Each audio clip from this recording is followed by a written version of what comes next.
Ranger Bill, warrior of the woodland, struggling against extreme odds, traveling dangerous trails, fighting the many enemies of nature.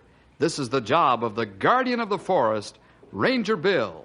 Pouring rain, freezing cold, blistering heat, snow, floods, bears, rattlesnakes, mountain lions. Yes, all this in exchange for the satisfaction and pride of a job well done.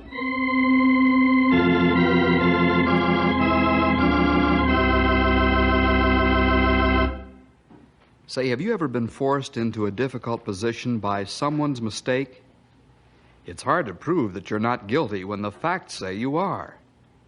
Today's story is about John Patterson, the ranger in charge of the Forest Service Accounting and Purchasing Office, which is located at Junction City. All purchases and all disbursements for ranger payrolls and equipment are made through this office. John has a lot of responsibility because he handles the books for the whole Northwest Ranger District. Let's drop in on John as he and his family sit down around the supper table, and we'll find out what happens in the story, The Shortage. Jan, what's the matter with these biscuits? They're no different than any other time I've made them, John.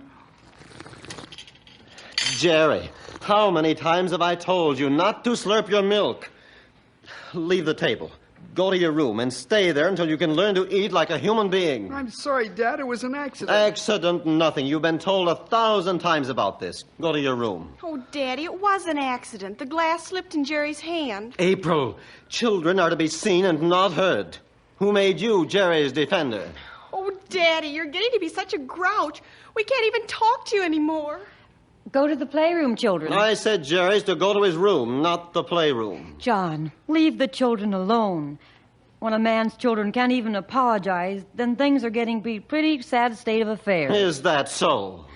Yes, John. John, what's come over you the last 2 months? You never acted like this before. You've always been kind and loving. Before you punish the children, you always let them have their say and then make your decision as to whether they deserve punishment or not. You've always been fair before, but not anymore. I think you're sick. Well, I don't have to stay around here and take insults from you. Where are you going? You haven't even finished your supper. I'm going out.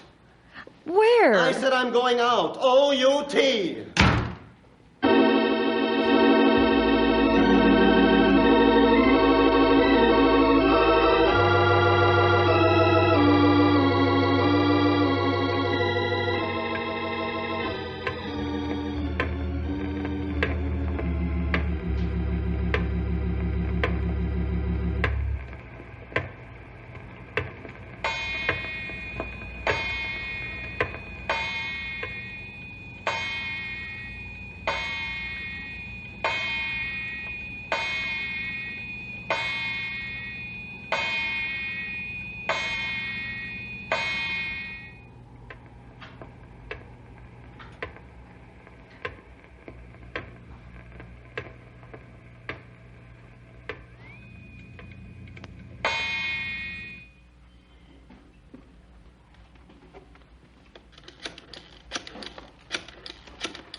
Yeah, hello. Bill Jefferson speaking. Bill, this is Janet Patterson.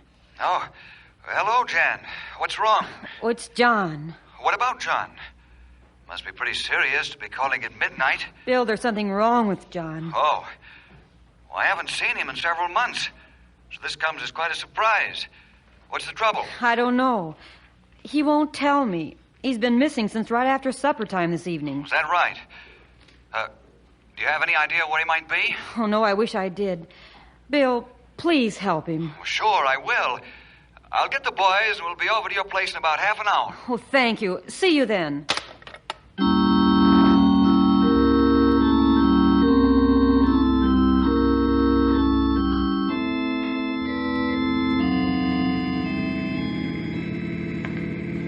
Keep the gas pedal down to the floor, Henry. If I get any closer to the floor, my foot will be dragging on the road. I wonder what kind of trouble John's in. Maybe I ought to say it another way. How could John get into trouble? That's what I think. He fine Christian man, good family man, and top ranger. I agree, fellas. How can he be in trouble? He's managing the account purchasing office with ability for the last 5 years. Never had a bit of trouble since he's been the boss there. Junction City. Now turn your large headlights off, Henry. We'll wake people up with them. Okay, Bill. We'll be at the home in a couple of minutes now. I'll turn the emergency lights off, pal. I want to make this as quiet as possible. Cut the speed of your car and coast up to the house. We'll get out quietly and walk in. Plenty good idea. No use advertising there's something wrong.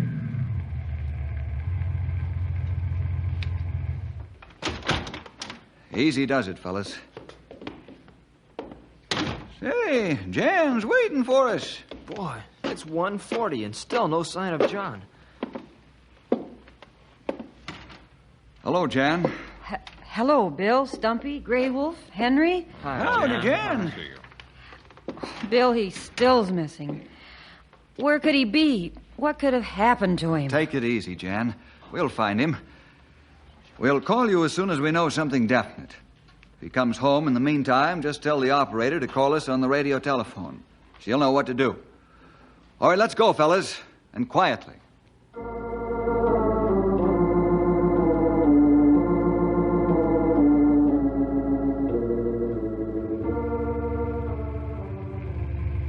The office is dark black.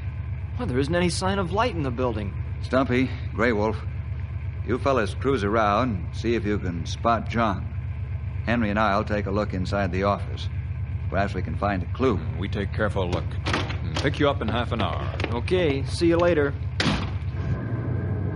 Hey, Bill. How are you going to get into the office without breaking in? I got a key, Henry. This office is in my district and under my jurisdiction. That's right. I'd almost forgotten about this place belonging to the Forest Service.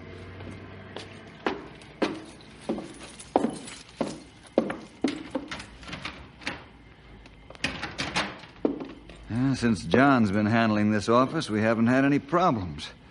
I get regular reports, and the books are audited once a year.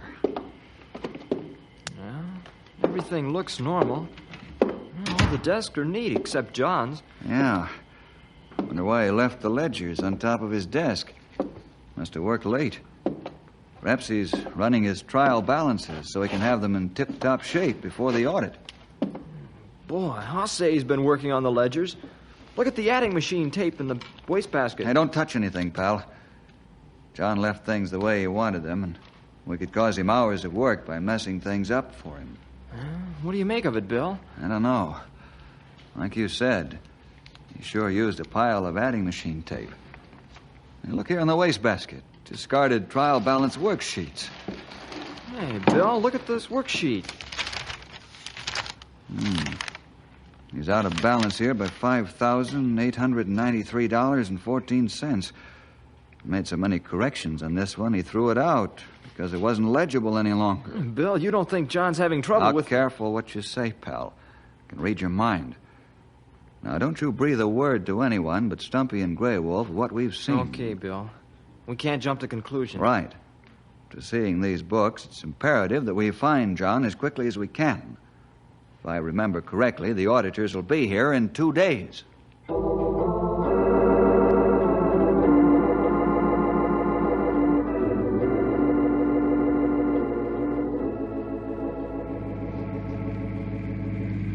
Well, we've honeycombed this here town of Junction City until we're blue in the face and no John. That's right. We look every place but along riverfront. That's where we're heading now, fellas. Hey, a sheriff's car is pulling alongside. I wondered how long it would take before their curiosity got the best of them. Yeah, they're pretty sharp boys, all right. Anything that gets by them isn't worth talking about. Hello, Al. Your curiosity got the best of you? Hello, Bill. Henry. Grey Wolf. Stumpy. Hi. Howdy. How you doing? We've been watching you guys since the minute you come roaring into town at 1:38 this morning. You fellas are really on the job. We gotta be, with rangers prowling around in the wee hours of the morning. Only joking, of course. Anything we can do to help? Not yet, Al.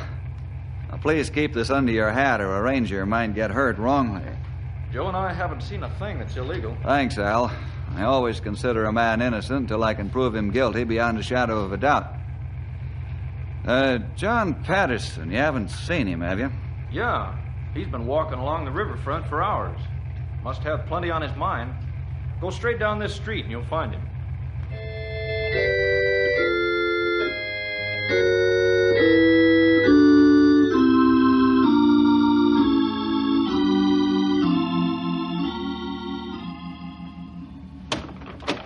There he is, sitting on the wharf.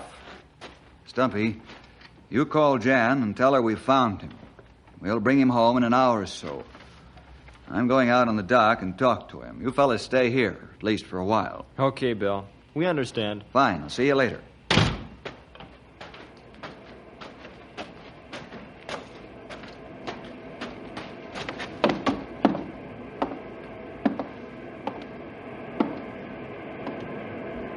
Hello, John. Bill, what on earth are you doing here? Looking for you? Oh. Jan called you? Yeah. Didn't come home at midnight, so she called me. They're radioing that we found you. That's nice of you. Man must have an awful lot on his mind to spend the whole night thinking about it along the river. Now, don't get any ideas about me being here, except to think. I'm not a coward, nor am I insane. It's just that I like to walk along the river and think. Well, every man has his own liking as to where he wants to spend his time in reflection. John, you're in trouble. How'd you know? Jan says you've been different the past 2 months. Yes, I guess I have. Want to tell me about it? Yes. I've got to tell someone before I burst a blood vessel. The purchasing disbursing ledgers are out of balance by $5,800. $5,893.14. How do you know? We started our search at the office. I pulled some of your worksheets out of the wastebasket. You do know? Yeah. So will the auditors by the end of the week. Yeah. And then my family will be covered with disgrace like a dripping mop. My family won't be able to hold their heads up in church or in school or anywhere. Listen, John, what kind of a Christian are you anyway? What do you mean by that? Don't the Lord's promises mean anything to you? He's promised to be with us all through life. The Lord didn't promise a smooth and easy road. Yeah, but, well, I've never had it like this before. You know, in Deuteronomy, the Lord speaks to the children of Israel.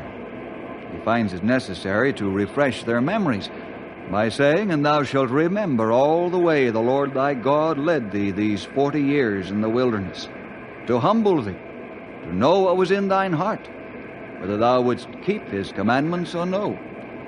I will never leave thee or forsake thee. Mm-hmm. God is our refuge and strength, a very present help in trouble. Therefore we will not fear, though the earth be removed, and though the mountains be carried into the midst of the sea. Thanks, Bill. I guess I'm not like Job or the Apostle Paul. I'm not a very strong Christian. Oh, I wouldn't say that, John. You've forgotten to let the Lord carry your problems. I think we've all done that at one time or another, until we've learned that the Lord's promises are as good today as the day He gave them to us. Mm-hmm. Say, it's 4:30. I'd like to get a couple of hours of sleep before I go back to the office. We're all going to get some sleep. But you're going to sleep yourself out. The boys and I will open the office in the morning.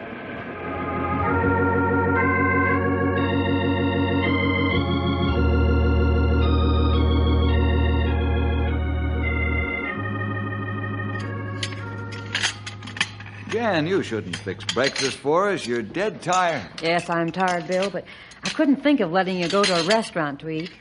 You fellas worked so hard last night. Hey, that first batch of bacon and eggs will fit just fine on my plate.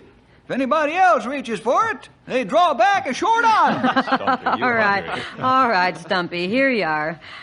Oh, it's good to hear laughter in this house again. 2 months seems such a long time to be without it. How John sleep? Like a baby. He needs good sound sleep so badly. I hope you understand why he's acted the way he has. Oh, I do. If only he had let me in on his problem.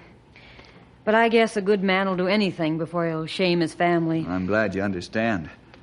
It's the way men act when in a tight spot. But I wouldn't have been ashamed. There's something radically wrong with the books. I know that. So do we all. Now our job is to prove it. How long will it take to do that? Who knows? John's a good accountant. If he can't find the error, then it's going to be rough. Couldn't you delay the auditors? Yes, pal, I could, but I think that would be unwise. Sometimes the truth is an awful bitter pill, but it's better to swallow it as it comes. Might look worse for John if I tried to hold back the audit. I don't have a good, plausible reason to do so. This office has been running smoothly for 5 years. Yeah, I see your point. We wouldn't want to do anything that would hurt John or make the problem appear worse than it is. What will the auditors do when they find the shortage? They'll make a second audit, which will also include your personal bank account. If John can't properly explain the shortage and show them a reasonable error, they'll report it to our superiors all the way back to Washington. What'll happen after that? The Secret Service will be here to make their own audit. A secret audit. If they find the charges factual, they'll arrest John. Oh, no. Bill, you know John didn't steal any money or any material purchased through the office. Please, can't you help him? Jan, I'm John's boss, and nobody's going to tromp all over my men without good reason. Our job is to find the reason why they can't. Right now, we don't have one. I'd rather fight a dozen forest fires than have to do this job. I've always been taught that figures don't lie.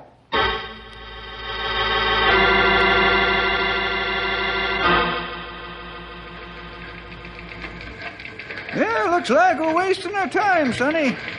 John's figures check with ours right down the line. Yeah, I know. I've been going on the theory that John might have gotten excited when he found the difference the first time and has been making the same error ever since. Not possible. Man can work on figures in ledger till they have no meaning. He not find a mistake no matter how hard he try. What do we do now, though? Let's each take a set of ledgers and check for reversed entries. What's posted as a credit might actually be a debit, and vice versa. Carefully examine each voucher or invoice.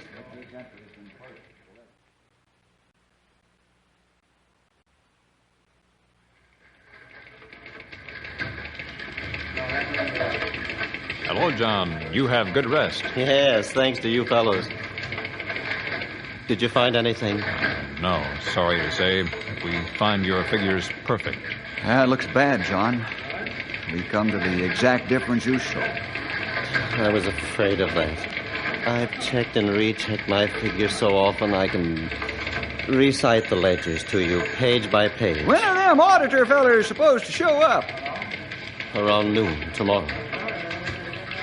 Then my goose will be cooked. Will you stop seeing jail bars in your eyeballs? We ain't done with this yet. Hey, Bill, you're making with an idea. I can tell by that look on your face. John, I'm going to inform Colonel Anders of this problem. What? Are you for me or against me? He'll fire me right on the spot. Simmer down, Sonny. Would you rather the auditors inform their superior and he calls Colonel Anders and tells him? That'd be mighty embarrassing for the colonel. Yeah, that's right. If the colonel says he's been told, it'll take the punch out of the auditor's report and save him a red face.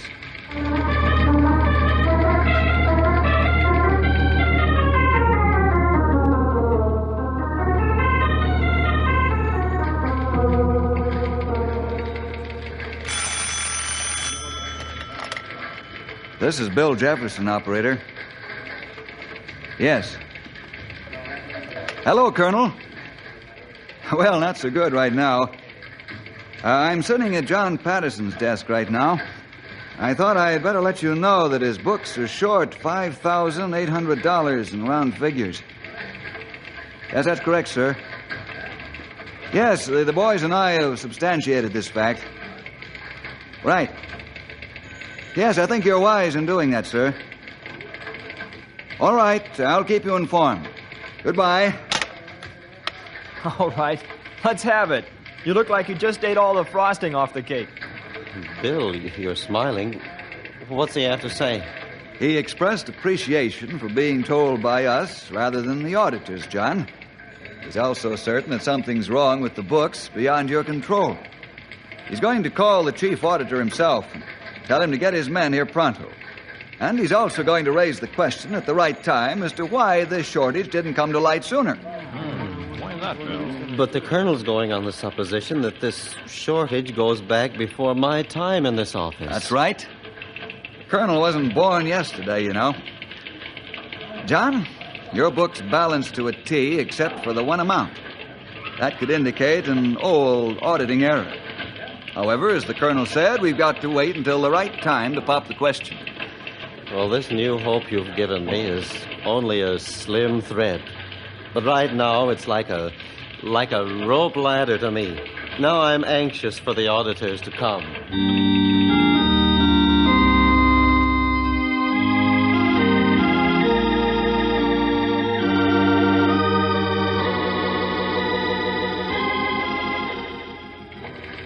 Boy, when are those guys going to be finished? It's 9 o'clock. I'm getting tired of doing nothing. You not only one. You won't have to wait much longer. Here comes the auditor now. Here it comes, fellas.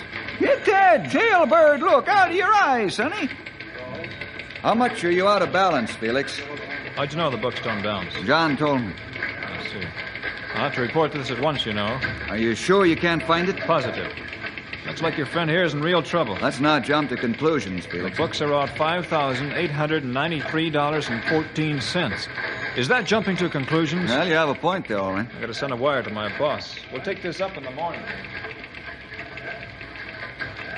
Well, the funeral march will be played in the morning for John Patterson.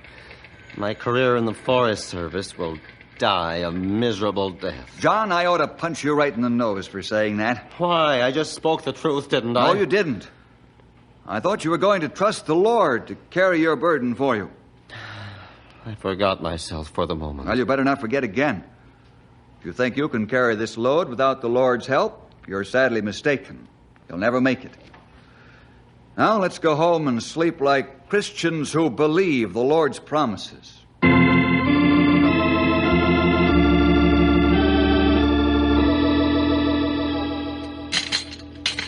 You know, I've never seen the day when Bill could sleep as late as he's sleeping this morning. Bill isn't sleeping, Stumpy. He left here an hour ago. What? He gone now? Jan, What's that? did he say where he's going? No, John, he didn't. He had a light breakfast and slipped quietly out of the house. Then I noticed the car was gone. Why did it... I mean, at a time like this when Take it easy, John. Take it easy, sonny. Bill ain't ever let anybody down, and he won't start now. John, don't you have more faith in the Lord and in Bill than to doubt them? Yeah, sure, Jan. I do. Let's go to the office, fellas.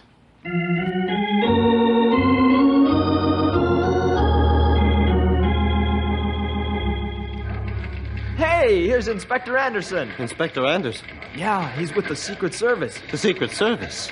Stumpy, Grey Wolf, Henry, how are you, fellas? Oh, it's been a long time since we've talked. Yeah, How do you do, here. Inspector? Good to see you. Andy, this is John Patterson. What do you do? Patterson, you're in a bad spot. My boys and I are going to have a go at your books and see if we can help you. Oh, I appreciate your cooperation, Inspector. What'll happen if you can't help me? I have a warrant for your arrest in my pocket. Where's Bill? Why doesn't he show up? I thought he was my friend. It looks like he ran out on me when I needed him the most. Take it easy, John. Bill not desert you. Uh-oh. Here comes Andy. Does it still look as bad as before, sonny? Yep, it sure does, Stumpy. Mr. Patterson, sorry I have to put Hold you... it, Abby. Hello, Bill. Good to see you again, but not under these circumstances. Good to see you, too, Andy. However, I think you're reading into this factors that are only circumstantial. And I disagree. I know you fight for your men, but this time you lose. I have a warrant here, and I'm taking him in. If John is guilty, he'll go to jail. I'm not through trying to prove that he isn't. This gentleman with me is Dr. Cornelius Clifton. Why, you're the professor of accounting at State U. That's right, Mr. Patterson. Dr. Clifton is the outstanding accountant in this part of the country. With your permission, he'd like to look at the books, Andy. Bill, why aren't you satisfied with your findings so far? Because I know John. He's a fine Christian man, and he wouldn't lie. This is a bit unusual. All right, I'll go along with it. I'll give you until noon tomorrow to find the trouble. If you can't find it then, I'll have to arrest John and take him in. You've put a doubt in my mind that John is guilty. I want to be sure he's guilty beyond a shadow of a doubt before I arrest him. I hope you find him innocent. Thanks, Andy. You fellas keep the coffee and sandwiches coming. Dr. Clifton and I are going to stick with these books until we find the trouble. Henry, bring up all the old ledgers from the basement vault. This audit is going to be from the day this office opened.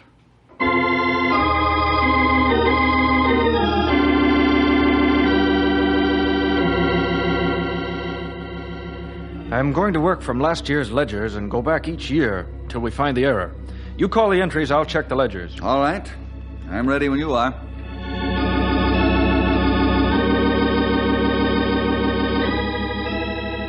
$501.62 credit, $2 debit, $3,076 debit, and $80 reversing entry check voided. That finished the 1952 books.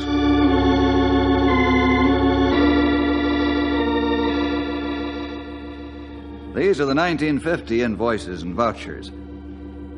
Hey, look at this. An invoice for $2,046.57. This invoice was voided. What's the ledger say? Double that is $5,093.14.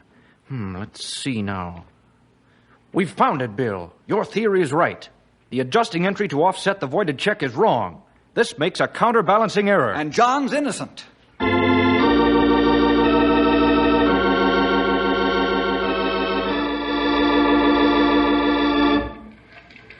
Dr. Clifton, I'd never believe this if I didn't see it with my own eyes. Nor would I. It's incredible, but true nevertheless. Both of you gentlemen satisfied? Have I satisfactorily traced this counterbalancing error through the ledgers to its discovery by John? Indeed. Right. Of course, John didn't know what hit him. I'm glad we found it. We all are, especially John. I'll never cease to praise the Lord for this miracle. Thanks to you, Bill Jefferson, for not letting me condemn an innocent man. Yeah, we can all thank the Lord that Bill stuck to his guns. If he hadn't been so firm in his belief of John's innocence, we all would have made a mistake. Right, Stumpy. Never again will my faith in the Lord be shaken. The only shortage that actually exists is in my faith.